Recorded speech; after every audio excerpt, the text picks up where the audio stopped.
Tonight, would you take abortion advice from a group that believes the procedure is wickedness? As the government plans to put counselling in the hands of independent advisors, this programme reveals the biggest counselling group, which claims no bias, uses a training manual that says abortion is a grievous sin.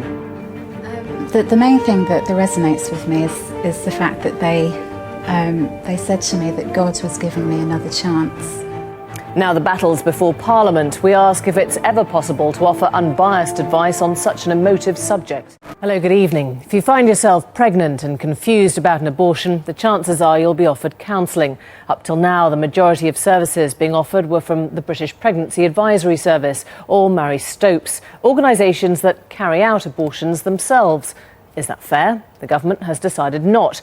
It says it will change the rules so that the clinics that offer termination services are not tasked with advising. But who will fill the gap? And can abortion advice ever be impartial? Anna Adams has discovered that the main umbrella group claiming to offer independent advice, CareConfidential, is using a training manual which claims abortion is wickedness.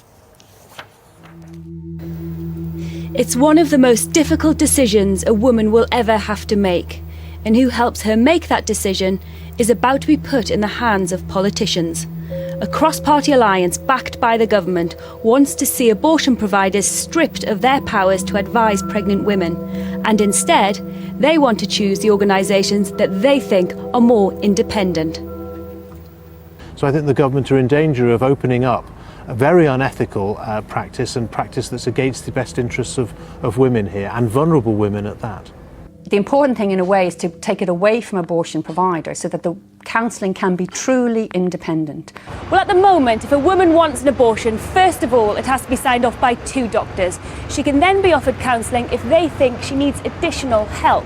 But the new proposals being mooted by the Department of Health would like to see all women offered free, independent counselling before they can have a termination.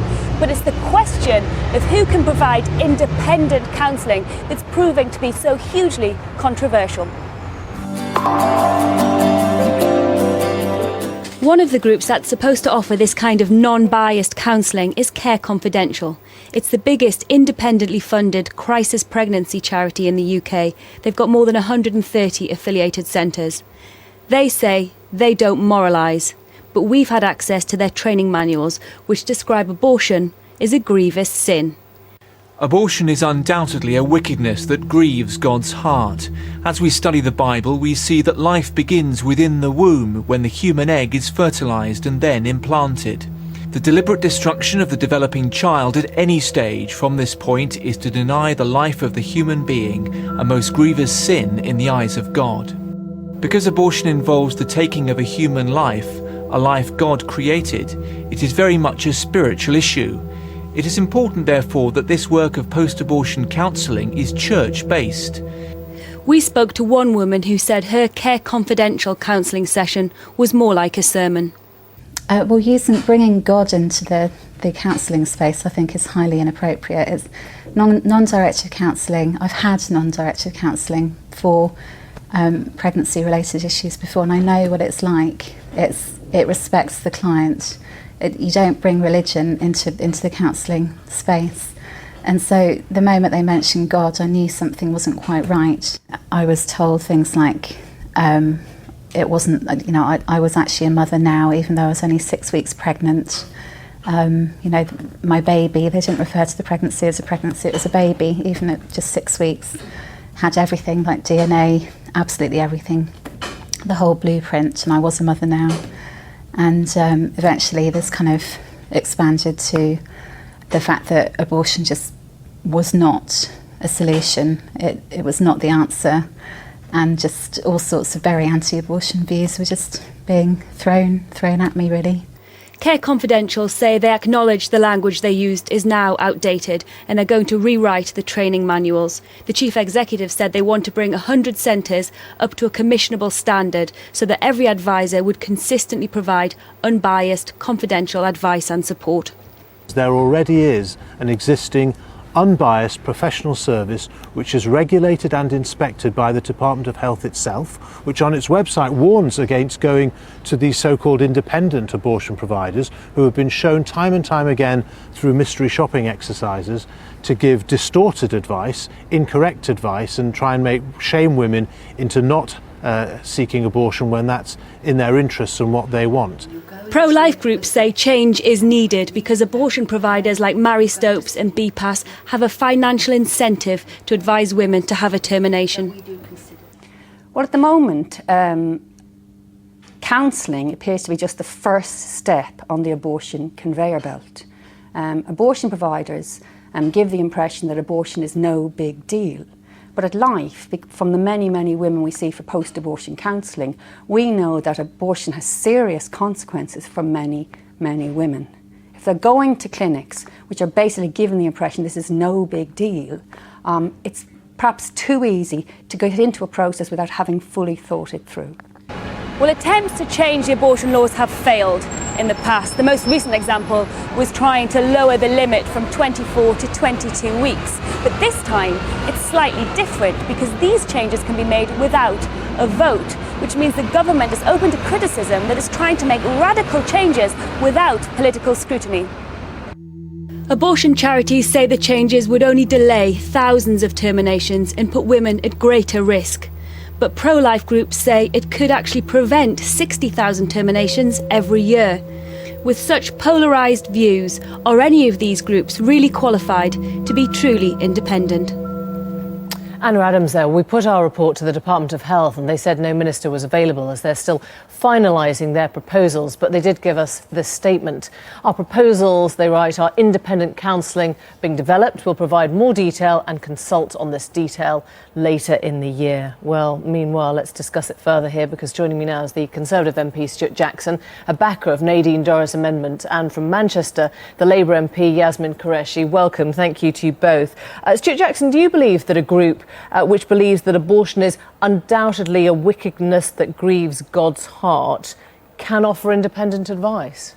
Well, I think there'll be a plethora of independent advisors and counsellors coming in to give advice and counselling on abortion if this amendment goes through. What about that group, though? I mean, this is CareConfidential, currently the biggest independent advisor, who says that it's a wickedness that grieves God's heart. Clearly, there will be a range of views, and there will be nuances. And as Care That's not a nuance. That's not a range of views. That's a very. As Care International themselves have said, they will be changing their manual, and they will be presenting a different picture to women that seek their advice and counselling. But this is primarily about choice. It's about impartiality, and it's breaking that fiscal link. That conflict of interest between people, as we did in the pension industry 20 odd years ago, between people who give advice and also people then sell financial products. But just to clarify, do you think those people are appropriate? This is a company that is offering a service that they call unbiased, and their training manuals, the manuals that their own advisors learn from, preach that it is undoubtedly a wickedness that grieves God's heart. Is that a suitable agency to go to? Well, I think you will always be able to bring forward anecdotes. You will find anecdotes from people who've had advice. It's not an anecdote. This is a report from a woman you heard in that piece who went and had that kind of. You will have people that have gone to BPAS and Mary Stopes who say that they were given inappropriate advice. You will always have this straw man argument when you're challenging vested interest. £60 million a year they receive, these two organisations, to do abortions on the National Health Service, 100,000 abortions a year. And it seems it ill behoves people who say that they're in favour of women's choice to oppose an amendment which will actually open up choice and bring forward independence and transparency to the whole situation, which is a very traumatic situation for many women. Yasmin Qureshi, it is unrealistic to expect that these places that offer the service of abortion will not be swayed by the business they are in, isn't it? Well, there's no empirical evidence to that effect to show that this is the case in point. And I'm afraid I'm very concerned about these proposal changes because behind it is an agenda, and the agenda is a religiously, probably morally based agenda, which is to reduce the number of abortions. In all honesty, these people, like Nadine Dorries and others, are not really concerned about giving young women or women independent advice. What their agenda is to reduce the number of abortions because they think morally and religiously it's the wrong thing to happen. But this is just surely a rebalancing of a system that is arguably already unfair, that, as one woman said, makes going to a clinic seem like it's no big deal when women are turning up for abortions. Well, I think that's wrong as well, because when a woman falls pregnant who doesn't want to be pregnant, I am sure that she's probably getting a number of different advisors, family members, friends, her GP and others, and she probably knows more or less probably what she wants to do in majority of the cases. And to suggest that somehow you're going to reduce 100,000 down to 40,000, i.e. 60,000 people are not going to have abortions, is completely wrong. And that just shows to me that there is agenda behind these people. Do you want to reduce the number of abortions? Do you think that's an important part of this change in the law? What this is about is righting an anomaly, which is at the moment women do not have the right in law to seek independent counselling and advice. But why is that writing it then? Well, I mean, you've seen what that agency said, and they are the largest independent, in quotes, provider of that counselling service now. Who else is there? Well, the fact of the matter is this is not a narrow agenda. This is backed by a majority of the public, many people in the healthcare sector, the British Association of Counsellors and Psychotherapists, and right across the House of Commons. And that's even as your own report says by the government. Who else is there?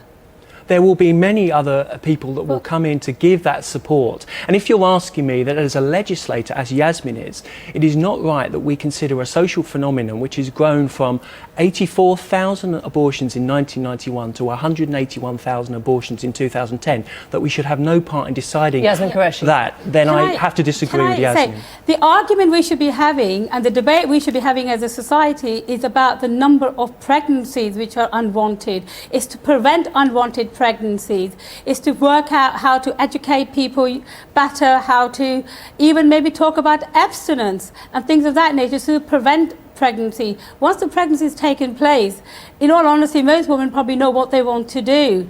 And we're concentrating completely on the wrong argument. We're going to set up another bunch of quangos and charities. More money is going to be given for these so-called independent advisors, when actually our energies should be into... Where is the money coming from for this? This will be revenue neutral. Just let her finish. Revenue neutral because the NHS already spends money. Can I finish, right? The real issue for us as a society to address is actually about the fact that there are so many unwanted pregnancies. How do we prevent that from happening?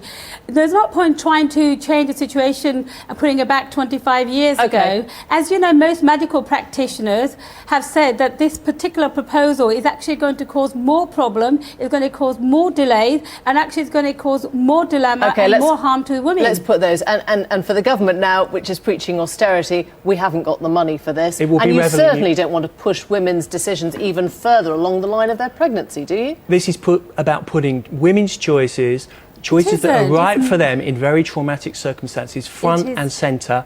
The money is already being spent by the NHS. And yet you're banning certain places from giving advice, like the BPAS and Mary Stopes that do at the moment. Why is that more choice? We are challenging a vested interest, and I cannot understand why people who are supportive of women's choice, information, transparency and independence should be against this amendment. And the reason that people support it across the House of Commons, across the country, is because it's moderate and it's sensible, and it is not part of an agenda. Do you have any evidence that they actually encourage abortions amongst women who would otherwise have chosen not to? No, I'm not making the direct link. I'm just saying that there is certainly a case to answer that there is a vested interest in the provision of elective terminations, particularly by BPAS and Mary Stopes. You can't say that there's a vested interest. I mean, you've got no evidence to prove that. You can't just make aspersions against people.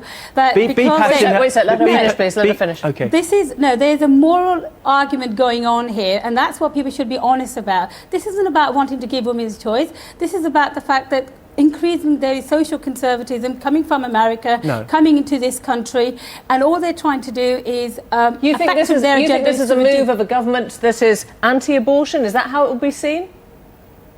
Yasmin Qureshi? Yes, I think that is the move, and I think that is the intention of a lot Why of these people. Why are BPAS advertising for a business development manager and lauding in their own report a 13% increase in abortion funding? I'm so sorry we've run out of time, but thank you both very much indeed. Thanks.